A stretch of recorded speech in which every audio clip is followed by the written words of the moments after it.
ዮሐንስ ወንጌል ምዕራፍ 15 ከቁጥር 1 እስከ 5 ያለውን ቃል ሁላችንም አውጥተን እናነባለን። በኢየሱስ ስም አነባዋለሁ።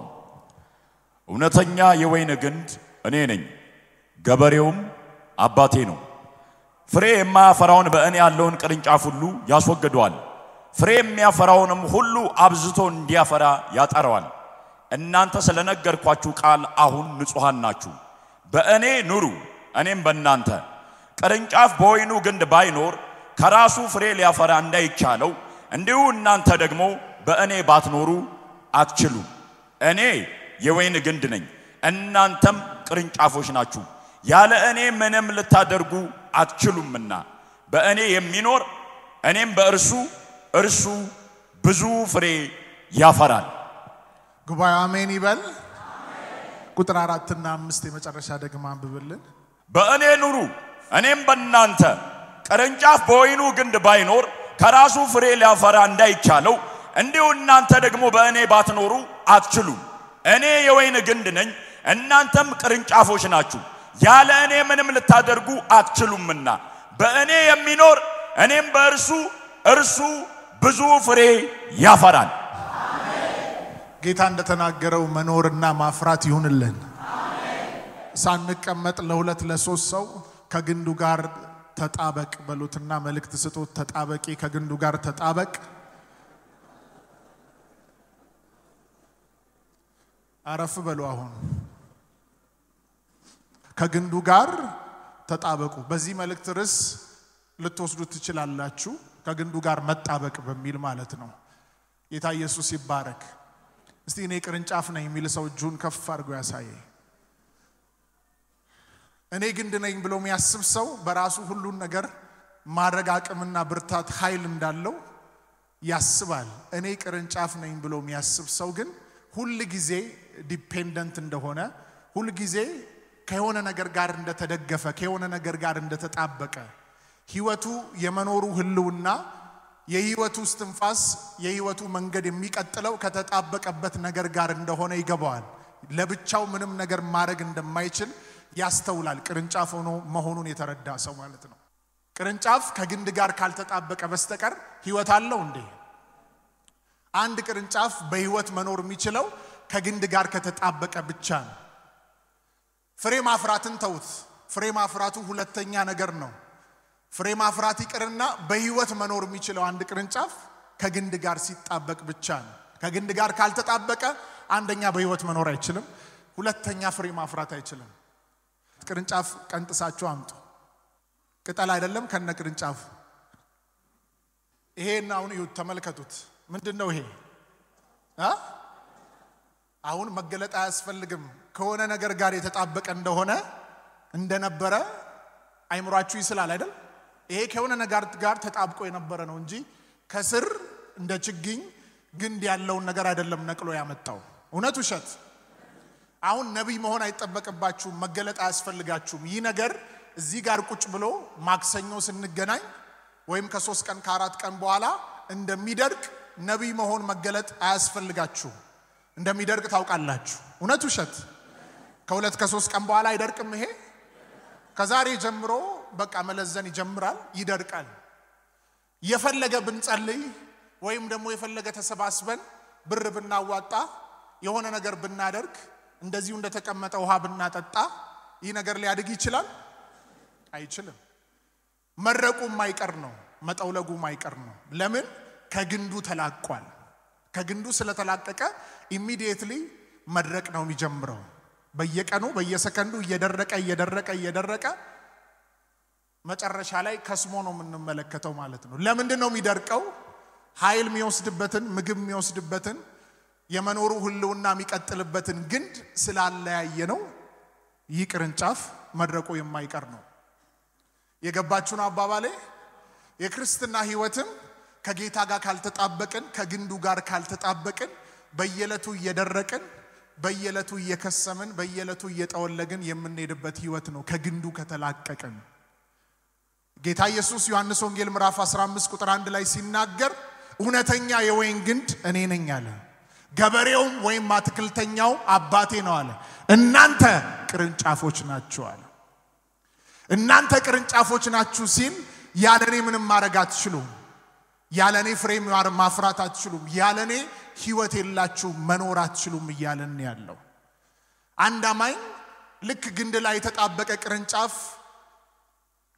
ከግንዱ ጋር ሲለያይ መኖር እንደማይችል ሁሉ እንደዛ ራሱን ካሰበ ሁሉ ጊዜ የጌታ እግር ስር ይገኛል፣ ሁሉ ጊዜ በጌታ ውስጥ ይኖራል፣ ሁሌ በክርስቶስ ይኖራል። መኖር እንደማይችል ፍሬ እንደማያፈራ ሲገባው ማለት ነው። ስለዚህ ዛሬ ቃሉን ከማካፈሌ በፊት አንድ ነገር ሊገባን ይገባል። እዚህ ያለን ሁላችን ለብቻችን ወይም በራሳችን ምንም ማድረግ አንችልም። ያለ ጌታ ባዶ ነን። ያለ ጌታ መኖር አንችልም። ያለ ጌታ ፍሬ ማፍራት አንችልም። የተስማማ ሰው አሜን ይበል። ያለ እርሱ አልችልም የሚል ሰው እጁን ከፍ አድርጎ እስቲ ያለ ጌታ ምንም ማድረግ አልችልም ይበል። ከመሆን ተናገሩ። የመጨረሻ አንዳንድ ሰው ውስጥ ያለ ትዕቢት አሁን ይከስማል በኢየሱስ ስም። እኔ የሚል ነገር ከውስጣችሁ ይወጣል። ያለ ጌታ ምንም ማድረግ እንደማትችሉ ሲገባችሁ ቅርንጫፍ በራሱ ፍሬ ምንም ማፍራት አይችልም። ይሄ አሁን ቅርንጫፍ ትላንት ምናልባት ከትላንትና ወዲያ ፍሬ አፍርቶ ሰው ፍሬውን ከዛ ላይ ወስዶ በልቶ ሊሆን ይችላል። ደሞመንት ግን ምንም ያህል ፍሬ አፍርቶ ትላንትና ብዙ ሰው አብልቶ እንኳን ቢሆን ደሞመንት ከጌታ በሚለያይበት ሰዓት ላይ ፍሬ ማፍራቱን ያቆማል። አዎ ፍሬ ማፍራቱን ማቆም ብቻ አይደለም በህይወት መኖሩንም ያቆማል። ይህ በህይወት መኖር ብዬ የምናገረው የሥጋ ህይወት አይደለም። ሰው ከጌታ ጋር የተጣበቀበትን ህይወት ዲስኮኔክት ሲያደርግ በሥጋ ይሞታል እያልኩ አይደለም፣ በመንፈስ ነው የሚሞተው። አዳምና ሔዋን ጌታ አድርጉ ያላላቸውን ነገር ሲያደርጉ የመንፈስ ሞት ነው የመጣባቸው እንጂ የሥጋ ሞት አልመጣባቸው። የሥጋ ሞት መጥቶባቸው ቢሆን ኖሮ ሕያውነታቸው እነዚህ ሰዎች ተሽሮ ቢሆን ኖሮ ቀጣይ አዳምና ሔዋን አንድ ላይ ሆነው አይቀጥሉም፣ ልጆችንም አይወልዱም ነበር። የመንፈስን ሞት ስለሞቱ ላያቸው ላይ ጋርዷቸው የነበረ ደመና ተወሰደባቸው። መንፈሳዊ ሞት አዳም ባለመታዘዙ ሔዋን ባለመታዘዙ ምክንያት መንፈሳዊ ሞት መጣ። ስለዚህ ያለኔ ምንም ማድረግ አትችሉም በህይወት አትኖሩም ሲል ጌታ የሥጋን ህይወት አይደለም እየተናገረ ያለው። ሰው ከጌታ ጋር ዲስኮኔክት ሲሆን መጣበቁን ሲያቆም መንፈሳዊ ሞት ይጀምራል። እግዚአብሔር አምላክ ከዚህ ከጀመርነው ህይወት ከዳንበት ህይወት ሊያደናቅፈን የሚመጣን ነገር ሁሉ መንፈሳዊ ሞት ወደ ቤታችን ሊገባ የሚያመጣውን ነገር ሁሉ ከቤታችን ላይ ገለል ያደርገው በኢየሱስ። አንድ ሰው በቤቱ የጸና ይሁን እስከ መጨረሻ በህይወት እየኖረ እያፈራ አማኝ ካለ ጮሆ አሜን ይበል። እውነተኛ የወይን ግንድ እኔ ነኝ አለ። እናንተ ቅርንጫፎች ናችሁ ያለኔ ምንም ልታደርጉ አትችሉም አለ። ቁጥር 2 ላይ ሲናገር ምን አለ? ስለ ሁለት ነገር ተናገረ። ፍሬ ስለሚያፈሩትና ፍሬ ስለማያፈሩት ስለ ቅርንጫፍ ነው የተናገረው። ቁጥር 2 ላይ ሲናገር ስለ ቅርንጫፍ ተናገረ። አንብብልን እስቲ። ፍሬ የማያፈራውን በእኔ ያለውን ቅርንጫፍ ሁሉ ያስወግደዋል፣ ፍሬ የሚያፈራውንም ሁሉ አብዝቶ እንዲያፈራ ያጠራዋል። አሜን። ስለ ቅርንጫፍ ነው ያወራው፣ ፍሬ ስለሚያፈራና ስለማያፈራ ቅርንጫፍ። ልብ ብላችሁ ስሙኝ። ስለሚያፈራና ምን ስለማያፈራ። የሚያፈራው ከግንዱ ጋር ስለተጣበቀ መንፈሳዊ ፍሬን ያፈራል። ከግንዱ ጋር ስለተጣበቀ ከግንዱ ውስጥ የሚያስፈልገውን ነገር ሁሉ ይወስዳል። በግንዱ ውስጥ ያለውን ነገር ሁሉ በቅርንጫፍ ውስጥም ታገኛላችሁ። መስመር ውስጥ ስላለ ስለተጣበቀ ኃይል ቢሆን ከግንዱ ውስጥ ከክርስቶስ ውስጥ፣ ጥበብ ቢሆን ከክርስቶስ ውስጥ፣ ብቃት ቢሆን ችሎታ ቢሆን ከክርስቶስ ውስጥ። ልክ ጳውሎስ እንደተናገረ ኃይልም በሚሰጠኝ በርሱ ሁሉን እችላለሁ አለ። የጳውሎስን ህይወት ግን ብትመለከቱ ይህም ብቻ ተናግሮ ዝም ብሎ የሚራመድ ሰው የሚገባ የሚወጣ ሰው አይደለም። ከክርስቶስ ጋር የተጣበቀ ሰው ነው። ለዓመታት በአምላኩ እግር ስር የሚቀርብ፣ ለዓመታት በአምላኩ እግር ስር የሚተጋ የሚጸልይ፣ በቃል ውስጥ የሚኖር ሰው ነው። ሁሉን እችላለሁ። አዎ ሁሉን የሚችለው ግን ኃይልን በሚሰጠው በክርስቶስ ነው። እንዴት አይነት ህይወት ይኖራል? በክርስቶስ እግር ስር ይኖራል፣ በክርስቶስ ውስጥ ይኖራል፣ ከክርስቶስ ጋር ተጣብቆ ይኖራል። አዎ ማንም ሰው ኃይልን በሚሰጠኝ በክርስቶስ ሁሉን እችላለሁ ስላለ ሁሉን ይችላል ማለት አይደለም። ሁሉን ለመቻል በእግሩ ስር ሁሌ መገኘት አለበት። ሁሌ ኮኔክት መሆን አለበት። መጣበቅ አለበት።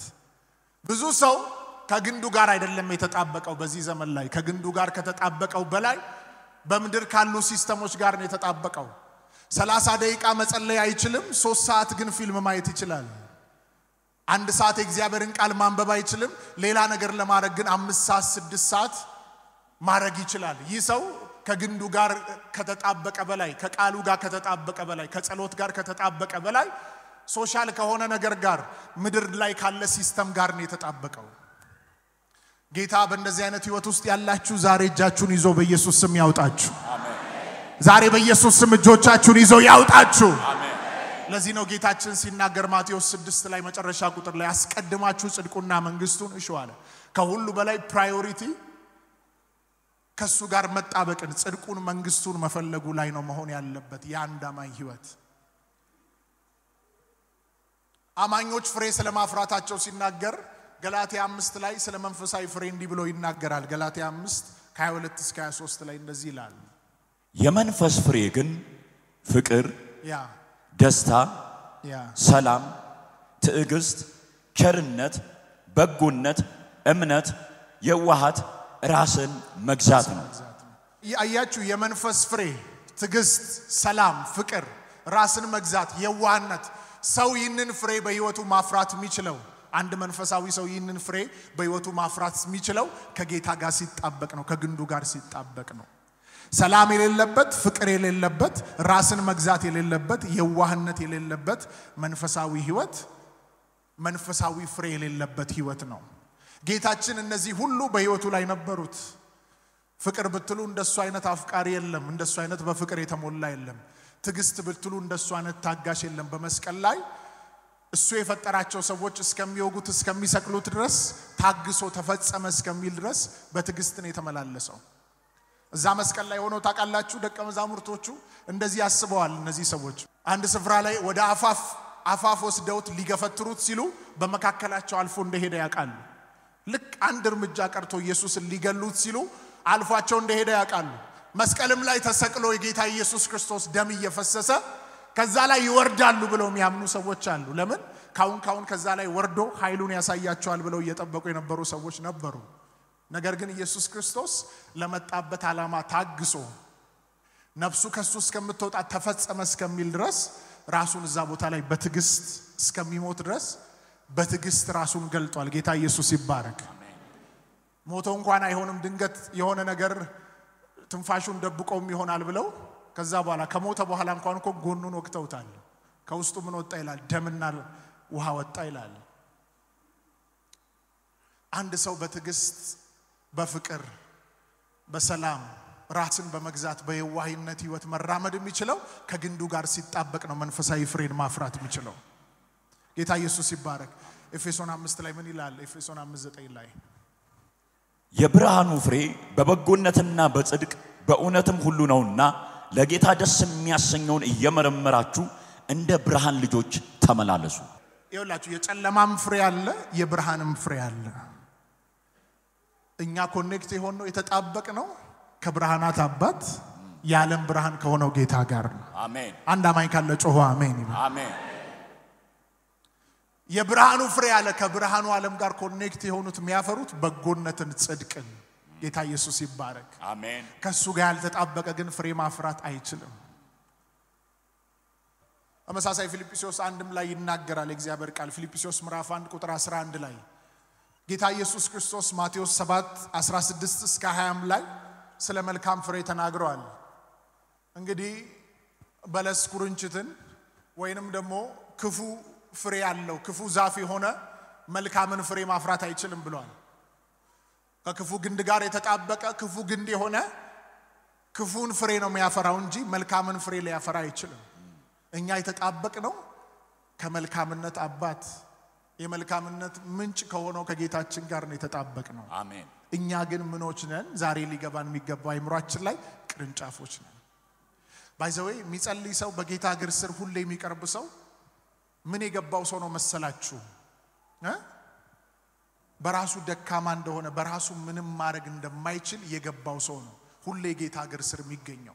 በራሱማ ኮንፊደንስ ያለው በራሱ ሁሉን ነገር አደርጋለሁ የሚል ሰው በራሱ የሚታመን ሰው እንደሌላው ጊዜ ሰጥቶ ሲጸልይ አታዩትም። በአምላኩ ላይ እንደሚደገፍ ሰው ጊዜ ሰጥቶ በአምላኩ እግር ስር ሲቀርብ አታዩትም። አንድ ሰው ያለ ጌታ ምንም ማድረግ አልችልም ካለ በዚህ ቃል ውስጥ የሚመላለስ ሰው ከሆነ ያ ሰው ዝም ብሎ ሲፋነን ሲዘል አታዩትም። ያ ሰው ስራውን ይሰራል። ስራውን ከሰራ በኋላ የሚገኘው የእግዚአብሔር እግር ስር ነው፣ የሚገኘው የጌታ ቃል ጋር ነው። አብዙ ሰው ያለ ጌታ ምንም ማድረግ አልችልም ይላል። ግን ያለ ጌታ ምንም ማድረግ አልችልም የሚለው ነገር ስላልገባው በጌታ እግር ስር በደንብ አያሳልፍም፣ በጌታ እግር ስር አይኖርም። ቁጥር 4 ላይ ሲናገር ምን አለ እግዚአብሔር ቃል እዚህ ስፍራ ላይ ሲናገር በኔ ኑሩ የሚለውን አንብብልን። የመጨረሻ ማለት በእኔ ኑሩ እኔም በእናንተ ቅርንጫፍ በወይኑ ግንድ ባይኖር ከራሱ ፍሬ ሊያፈራ እንዳይቻለው እንዲሁ እናንተ ደግሞ በእኔ ባትኖሩ አትችሉ። ሁለት ነው፣ አትችልምም ትችላለህ። አትችልም የሚለውንም ወገን ማወቅ ጥሩ ነው፣ ትችላለህ የሚለውንም ወገን ማወቅ ጥሩ ነው። ትችላለህ ሲል መጽሐፍ እንዴት አድርገህ ትችላለህ፣ አትችልም ደግሞ እንዴት አድርገህ አትችልም። እያንዳንዱ ነገር ፓተርን የወጣለት መርህ ያለው ነገር ስለሆነ ማለት ነው። በኔ ኑሩ አለ እኔም በእናንተ እኖራለሁ። ሃሌሉያ። በኔ ኑሩ እኔም በእናንተ ሶባራ ቬለከታያስ በኔ ኑሩ እኔም በእናንተ። ቅርንጫፍ ከወይን ግንድ ጋር ካልተጣበቀ በስተቀር ፍሬ ማፍራት እንደማይቻለው ሁሉ እናንተም በኔ ካልኖራችሁ ፍሬ ልታፈሩ አትችሉ። ደግሞአለሁ በኔ ኑሩ እኔም በእናንተ እኖራለሁ። ቅርንጫፍ በወይን ግንድ ላይ ካልተጣበቀ በስተቀር ፍሬ ማፍራት እንደማይቻለው ሁሉ እናንተም በኔ ካልኖራችሁ ፍሬ ልታፈሩ አትችሉ። በኔ ኑሩ ሲል ጌታ ኢየሱስ ምን እያለ ነው ያለው በዚህ ስፍራ ላይ? በኔ ኑሩ ሲል ግልጽ ነው። ከላይ የተገናኘ ሐሳብ ስላለው በጣም ግልጽ ነው። ከኔ ጋር ተጣብቃችሁ ኑሩ፣ ከግንዱ ጋር ተጣብቃችሁ ኑሩ እያለ ነው። በኔ ኑሩ ሲል ጌታ ምን እያለ ነው ያለው? ሶስት ነገሮችን ልናገር። አንደኛው የእግዚአብሔርን ቃል በማንበብና በማሰላሰል በጌታ መኖር፣ ከጌታ ጋር ተጣብቆ መኖር አንደኛው የእግዚአብሔርን ቃል በማንበብና በማሰላሰል መኖር። ሁለተኛው በጸሎት መኖር። ሶስተኛው ቃሉን በመጠበቅ መኖር። በርሱ መኖር ማለት የእግዚአብሔርን ቃል በማንበብና በማሰላሰል መኖር ማለት ነው። መኖር ያልኩበት ያለውበት ምክንያት ያንድ ጊዜ ያንድ ቻፕተር ያንድ ምዕራፍ መንገድ ሳይሆን እስከ ሕይወት ፍጻሜ ያለ። ለምሳሌ ሐዋርያው ጳውሎስ ሲናገር በመንፈስ ኑሩ አለ። በመንፈስ ዋሉ፣ በመንፈስ አሳልፉ ብቻ አይደል፣ በመንፈስ ኑሩ አለ። ኑሮ አድርጉ ማለት ነው። ከዛ አትጡ። መገኛችሁ እዛ ይሁን፣ ሕይወታችሁ እዛ ይሁን። ስትበሉ፣ ስትጠጡ፣ ስተኙ፣ ስትነሱ በዛ ውስጥ ኑሩ ማለት ነው። ስለዚህ የእግዚአብሔርን ቃል በማንበብና በማሰላሰል መኖር ማለት በየዕለት ሕይወታችሁ ላይ፣ በየዕለት ቀናችሁ ላይ፣ በእያንዳንዱ ሰዓት፣ በእያንዳንዱ ጊዜ ላይ በዚህ ውስጥ መኖር ማለት ነው። ኢያሱ ስትመለከቱ ሁለት ትልልቅ ነገስታቶች የበራላቸውን ነገር፣ እግዚአብሔር ያስተማራቸውን ነገር ያስቀመጡት ነገር አለ በቃሉ ላይ ማለት ነው። ኢያሱ እግዚአብሔር ያለው ነው። ዳዊት ደግሞ እግዚአብሔር አብርቶለት የደረሰበት መገለጥ የደረሰበት ዕውቀት ነው። ኢያሱ እግዚአብሔር የተናገረውን ነገር ሲናገር ኢያሱ ምዕራፍ 1 ቁጥር 8 ላይ እንደዚህ ይላል፣ የዚህ ሕግ መጽሐፍ ካፋ ይለያል፣ የተጻፈበትንም ሁሉ ትጠብቀውና ታደርገው ዘንድ በቀንም በሌሊትም አስበው፣ ያን ጊዜ መንገድ ይቃናልሃል ይከናወንልሃል አለ። ገና አዲስ የተሾመ ንጉስ ነው። ይህ ንጉስ በዙሪያው ብዙ ማጠናከር ያለበት ነገር አለ። አሴ ሊደርሺፕ አሴ ሚሊተሪ በዙሪያው ያለውን ነገር ሁሉ ማጠናከር የሚገባው ነገር አለ። እግዚአብሔር ከሁሉ አስቀድሞ መጣና የዚህ ሕግ መጽሐፍ ካፍ አይለያል፣ የዚህ ሕግ መጽሐፍ ካፍ አይለይ፣ የተጻፈበትንም ሁሉ ተጠብቀውና ታደርገው ዘንድ በቀንና በሌሊት አስበው አሰላስለው፣ ያን ጊዜ መንገድ ቃናልሃል ይሳካልሃል ይከናወንልሃል አለው። በቀንም በሌሊትም። እስቲ አንድ ሰው ስጋዊ ሰው እንደዚህ ሊጠይቅ ይችላል፣ አንድ ንጉስ የእግዚአብሔርን ቃል ስላሰላሰለ ስላላሰላሰለ እንዴት አድርጎ ድል ይገጥማል? እንዴት አድርጎ ይከናወንለታል? ሚሊተሪውን ሊያጠናክር ይገባል፣ በጦርነት ብዙ ቴክኒኮችን ቀርጾ ሊራመድ ይገባል እንጂ ምን ዋጋ አለው? ከማሸነፍና ካለማሸነፍ ጋር እንዴት ይገናኛል የእግዚአብሔርን ቃል ማሰላሰል ሊል ይችላል ስጋዊ ሰው የእግዚአብሔርን ቃል ማሰላሰል እጅግ ይገናኛል የእግዚአብሔርን ቃል በልብ ውስጥ ማድረግ ከድልና ከመሸነፍ ጋር እጅግ ያገናኘዋል ለዚህ ነው ይህንን የመጽሐፉን ቃል በሌሊትም በቀንም አስበዋል በሌሊት ለምሳሌ አንዳንድ ሰው አሁን በሌሊት ሲል እኔ ነቀቼ እንቅልፌን ሳልጠኛ ቁጭ ብዬ ያሰላሰልኩ መዋል አለብኝ እንደ ሊል ይችላል ቃሉ ሲናገር በሌሊት ያሰላሰላችሁ ሌሊቱን አሳልፉ ሲል ቃሉ ሌሊቱን ሙሉ ሳትተኙ ቁጭ ብላችሁ የምታሰላስሉትን አይደለም ለምሳሌ ሰው ከመተኛቱ በፊት የእግዚአብሔርን ቃል ያሰላሰለ ከሆነ ከመተኛቱ በፊት የእግዚአብሔርን ቃል ባይምሮ በልቡ ላይ ያንቀሳቀሰ ካለ ሜዲቴት ያደረገ ካለ ተኝቶ ያ ቃል ነው ባይምሮ ላይ በልቡ ላይ የሚመላለሰው አይታችሁ ከሆነ በግ ሳር ሄዳ ትበላለች ሳር ከበላች በኋላ ሌሊት ተኛለች ሌሊት ተኝተው ቀን የበሉትን ያመነጀጉ ያድራሉ በጎች ነቅተው አይደለም አይናቸው ገልጠው አይደለም ያመነጅጉት ተኝተው ያንን ሳር ያመነጅጉታል አንዳንድ ሰው አሁን ከመተኛቱ በፊት በተለይ ይሄንን እንደ ትልቅ ቁልፍ ነገር ወሰዱት ከመተኛታችሁ በፊት ፌስቡክ ላይ ከሆነ ያላችሁት ቲክቶክ ላይ ከሆነ ያላችሁት የተለያየ አይነት ነገሮች ላይ ከሆነ ያላችሁት ስትተኙ ያንን ይዛችሁ ነው ያንን ያሰላሰላችሁ ነው የምትተኙት ክሊር የሆነ ራእይ ክሊር የሆነ ቪዥን ልታዩ አትችሉም ስትተኙ ይዛችሁ የተኛችሁት ከሌላ ዓለም ጋር ተጣብቃችሁ ነው ከሶሻል ሚዲያ ጋር ኮኔክት ሆናችሁ ነው ሶሻል ሚዲያን አትጠቀሙ አይደለም ሶሻል ሚዲያ ላይ መልካም መልእክቶች አሉ የእግዚአብሔር ቃል አለ የብዙ ሰዎች ጥሩ የሆኑ ስብከቶች አሉ ያንን እየሰማችሁ ብታድሩ በተኛችሁበት ቦታ ያ ነው በመንፈሳችሁ ላይ የሚመላለሰው ለዚህ ስትተኙ በተለይ ማድረግ ያለባችሁ ከጸለያችሁ በኋላ አንዳንድ ሰው ጸልዮ ምን ብሎ ስልኩን እየጎረጎረ ከዛ እስከሚተኛ ድረስ እንቅልፉ መጥቶ እዛው ጋር ስልኩ ክፍት እንዳለ ይተኛል ጸልያችሁ ጥሩ አትሞስፌር ሰርታችሁ በኋላ አትሞስፌራችሁን አበላሽታችሁ ትተኛላችሁ ማለት ነው የተመታ ይሁን እሺ መዝሙረኛው የበራለትን ለዚህኛው ለኢያሱ እግዚአብሔር ነው ራሱ ወርዶ ያለው መዝሙረኛው ደግሞ የበራለትን መዝሙር 1 ላይ ቁጥር 1 ላይ እስከ 3 ድረስ እንደዚህ ይላል ምስጉን ነው በክፎች ምክር ያልሄደ ምስጉን ነው በክፎች ምክር ያልሄደ በኃጢአተኞችም መንገድ ያልቆመ በዋዘኞችም ወንበር ያልተቀመጠ ነገር ግን በእግዚአብሔር ሕግ ደስ ይለዋል አሜን አሜን አሜን ሕጉንም በቀንና በሌሊት ያስባል እርሱም በውሃ ፈሳሾች ዳር እንደተተከለች ፍሬዋን በየጊዜው እንደምትሰጥ ቅጠሏም እንደማይረግፍ ዛፍ ይሆናል የሚሰራውም ሁሉ ይከናወንለታል አሜን ምስጉን ነው በክፎች ምክር ያልሄደ በዋዘኞች ወንበር ያልተቀመጠ ቁጥር 2 ነገር ግን በእግዚአብሔር ሕግ ደስ ይለዋል አሜን ሕጉን በቀንና በሌሊት ያስባል አሜን እርሱም በውሃ ፈሳሾች ዳር እንደተተከለ ፍሬውንም በየዕለቱ እንደሚሰጥ ዛፍ ይሆናል አሜን የሚሰራው ስራ ሁሉ ይከናወንለታል አሜን የሚሰራው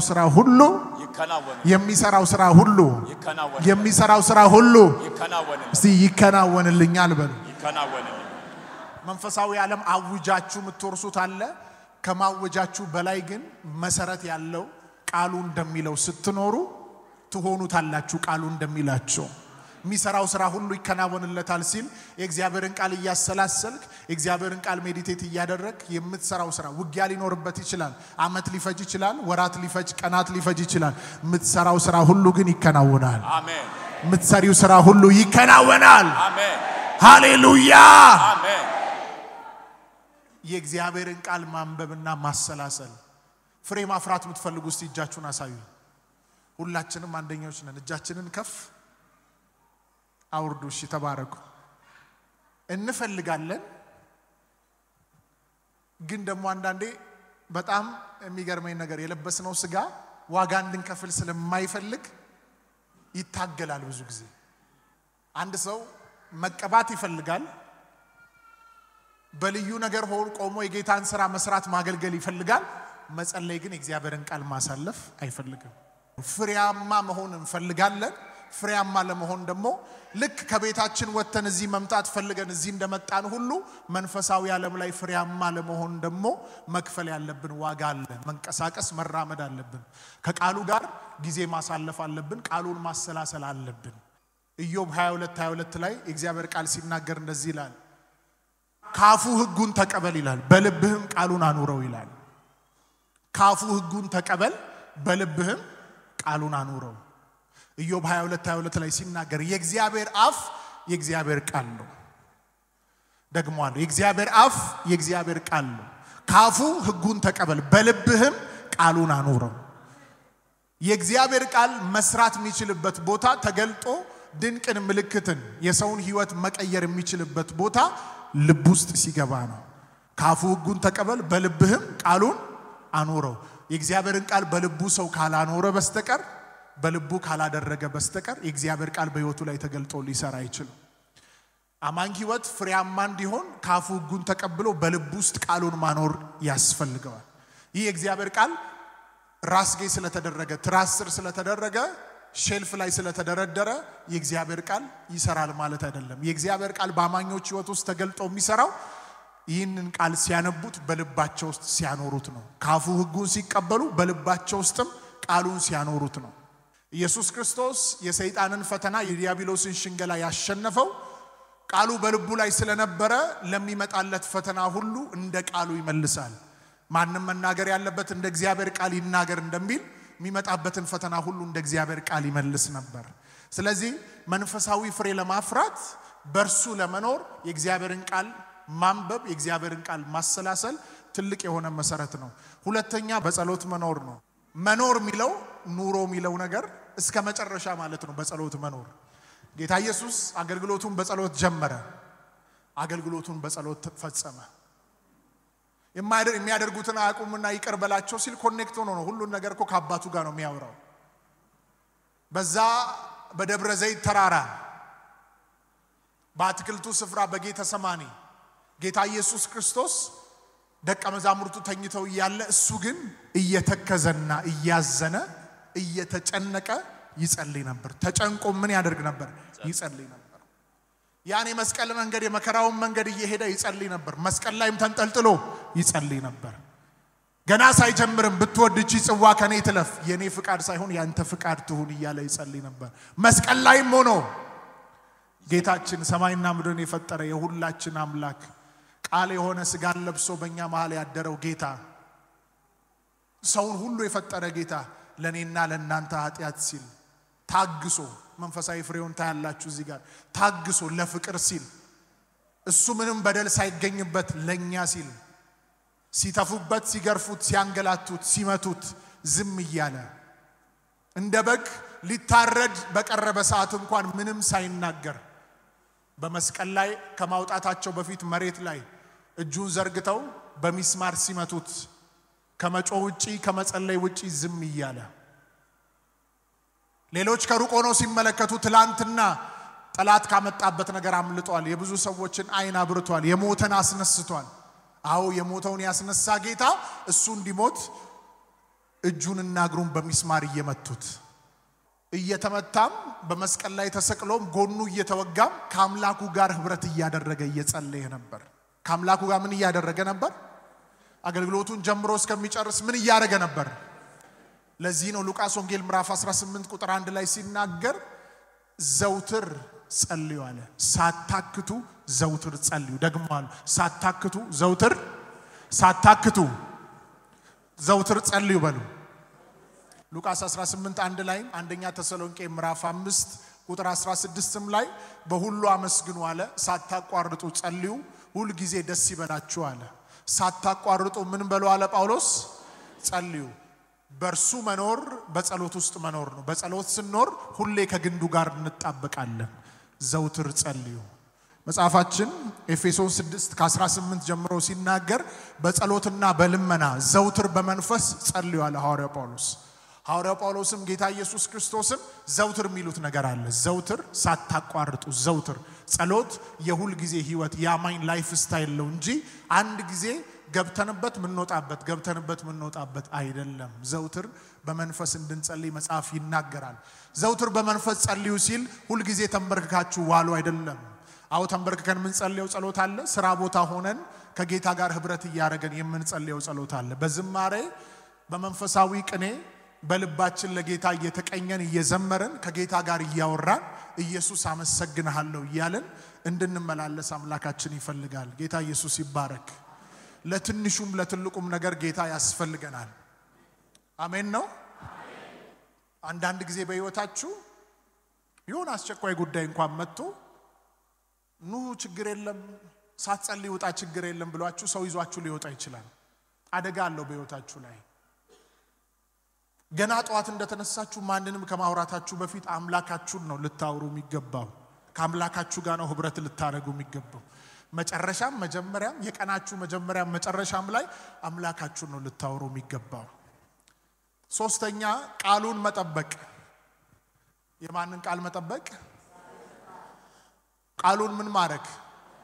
ቃሉን በመጠበቅ መኖር። ቃሉን መጠበቅ ብቻ አይደለም፣ ቃሉን በመጠበቅ መኖር።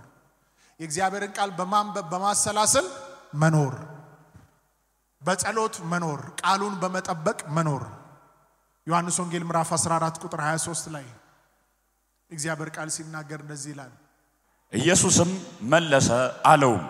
ኢየሱስም መለሰ አለው የሚወደኝ ቢኖር ቃሌን ይጠብቃል አባቴም ይወደዋል ወደ እርሱም እንመጣለን በእርሱም ዘንድ መኖሪያ እናደርጋለን የቅድሙ ቃል ማለት ነው። ዮሐንስ ወንጌል 15ም ላይ በኔ ኑሩ እኔም በእናንተ ኖራለሁ። እዚህም ስፍራ ላይ የሚወደኝ ቢኖር ቃሌን ይጠብቃል። ስለዚህ ጌታ ምን አለ? እርሱ ጋር እንመጣለን ከርሱ ጋር ምን እንላለን? እንኖራለን አለ። ጌታ ኢየሱስ ይባረክ። የሚወደኝ ቢኖር ቃሌን ይጠብቃል አባቴ ምን ይለዋል? ይወደዋል።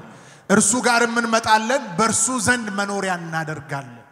እሺ በርሱ ስንኖር ቃሉን እንጠብቃለን። የሚወደኝ ቢኖር ቃሌን ይጠብቃል። በርሱ መኖር በጸሎት ውስጥ መኖር ነው። በርሱ መኖር የእግዚአብሔር ቃል ጋር ተቀራርበን በማሰላሰል በማንበብ መኖር ነው። ከርሱ ጋር ተጣብቀን እንድንኖር ከግንዱ ጋር ተጣብቀን እንድንኖር ያደርገናል። ከግንዱ ጋር ተጣብቀን ስንኖር ከግንዱ ውስጥ የሚያስፈልገውን ነገር ሁሉ ቅርንጫፉ እንዲቀጥል እንዲያፈራ የሚያስፈልገውን ነገር ሁሉ ከግንዱ ነው የሚወስደው። ልክ እንደዚሁኛ ከጌታችን ጋር ስንኖር ስንጣበቅ ከግንዱ ጋር ተጣብቀን ስንኖር በመድር ላይ ስንኖር የሚያስፈልገንን ነገር ሁሉ ጠላትን ለማሸነፍ ዓለምን ለማሸነፍ በድል ለመኖር ከክርስቶስ የሚያስፈልገንን ነገር ሁሉ አብዞርብ ያደረግን እንወስዳለን ማለት ነው። ጌታ ኢየሱስ ይባረክ። ለዚህ ነው ጳውሎስ ሲናገር ፊልጵስዩስ መጽሐፍ ምዕራፍ 4 ቁጥር 13 ላይ እንደዚህ አለ። ኃይልን በሚሰጠኝ በክርስቶስ በሉት። አሁን ኃይልን በሚሰጠኝ በማን? በክርስቶስ ስንቱን ትችላላችሁ? ሁሉን ይችላል። ስንቱን ትችላላችሁ? ሁሉን ይችላል። አንድ ሰው ጮሆ ሁሉን ይችላል ይበል። ሁሉን ይችላል። እየደጋገመ ይናገር። የመጨረሻ ሁሉን ይችላል።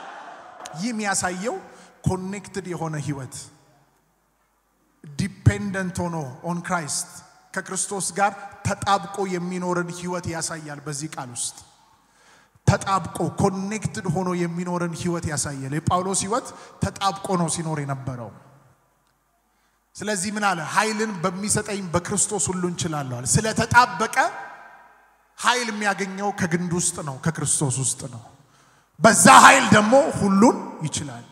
ግንዱ ሩቅ አይደለም በውስጣችን እየኖረን ያለው። ጊዜ ልንሰጠው ከሱ ጋር ተጣብቀን እየጸለይን ልናሳልፍ ህብረት ልናደርገው ነው የሚገባው እንጂ ክርስቶስ ለኛ ሩቅ አይደለም። ክርስቶስ ኢየሩሳሌም አይደለም ያለው። ክርስቶስ ኢየሩሳሌም ቤተ መቅደስ ውስጥ እስራኤል ውስጥ አይደለም ያለው። ድሮ ቢሆን ሰው አምላኩን ለማናገር ከዚህ ተነስቶ ብር ከፍሎ ብር አውጥቶ እስራኤል ደርሶ ከእስራኤልም ደግሞ ኢየሩሳሌም ከኢየሩሳሌም ደግሞ ቤተ መቅደስ ያለበት ታቦት ያለበት ቦታ ሄዶ ነው ኃጢያቱን ማስተሰረይ ከአምላኩ ጋር ማውራት የሚችለው። የለም ከዛ ውጪ ምድር ላይ ከዓለም ሁሉ እስራኤል ከእስራኤል ኢየሩሳሌም ከኢየሩሳሌም ደግሞ ቤተ መቅደሱ ከቤተ መቅደሱ ውስጥ ታቦቱ ላይ እግዚአብሔር አርፎ የነበረው። አሁን ግን ግንዱ ታቦቱ የሆነው ኢየሱስ ለኛ ሩቅ አይደለም። ኢየሩሳሌም አይደለም ያለው። እስራኤል አይደለም ያለው። የተለያየ ሀገሮች አይደለም ያለው። ይህ ጌታ ሩቅ አይደለም። ባንተ ውስጥ አለ፣ ባንቺ ውስጥ አለ። ግንዱ ባንተ ውስጥ አለ፣ ግንዱ ባንቺ ውስጥ አለ። ከሱ ጋር ተጣብቀን ልንኖር የሚገባው መወሰን ያለብን እኛ ነን ወገኖቼ። ክርስቲያን ነኝ ጴንጤ ነን ስላልን አይደለም ይህንን ዓመት ከፊት ያሉ ዓመታቶችን የጨለማውን አጀንዳ ምን እንሻገረው። አሁን ያለንበት ሲዝንና ታይም እንትነኝ ብሎ ምናመልጥበት አይደለም ከሱ ጋር ተጣብቀን ከቃሉ ጋር ተጣብቀን ማንነታችንን አውቀን ከሱ ጋር በእግሩ ስር ተቀምጠን ጸጋን ቀድተን ኃይልን ቀድተን ፍሬያማ ሆነን ያ ፍሬያማነት ደግሞ ለኛ ብቻ አይደለም ለዓለም ሁሉ ይተርፋል ይህ ትልቅ ቁልፍ ነገር ነው መንፈስ እየተናገረ ያለ ሰው እየሰማ ያለ ሰው ዛሬ ከዚህ ቀን ጀምሮ ታሪኩ ተቀየረ በክርስትናው ሕያው ሆኖ ይኖራል በፍሬያማነት ይኖራል በድል ይኖራል በከፍታ ይኖራል በኃይል ይኖራል በሞገስ ይኖራል እየወረሰ ይኖራል እያሸነፈ ይኖራል እየገዛ ይኖራል እየበለጠ ይኖራል እየበዛ ይኖራል እየበዛ ይኖራል በጠላት አናት ላይ እየረገጠ በጨለማው ዓለም ላይ እየረገጠ እየተጫማ 10 እጥፍ በልጦ እየተገኘ 10 እጥፍ አምሮበት እየተገኘ እየገዛ እያሸነፈ ከክብር ወደ ክብር እየተሻገረ ከኃይል ወደ ኃይል እየተሻገረ ሕያው ሆኖ ፍሬያማ ሆኖ በክብር በድል ይኖራል ይኖራል ይኖራል ይኖራል ይኖራል ይኖራል በኢየሱስ ስም አይደርቅም አይጠፋም አይሰናከልም አይጨነግፍም ሞት አያገኘው በሽታ አያገኘው ተጽዕኖ አያገኘው የጨለማ ስትራቴጂ አያገኘው ድል በሕይወቱ ላይ ይሆናል አሸናፊ ይሆናል ምሪቱን ያስጨነቀውን ጨለማ ይረግጣል እባብና ዘንዶውን ይረግጣል ተኩላውን ይረግጣል በጠላት አናት ላይ ይጫማል በአዲስ ምዕራፍ ይሄዳል በፍሬያማነት ምሪቱ ላይ ይገለጣል ይገለጣል ይገለጣል ይገለጣል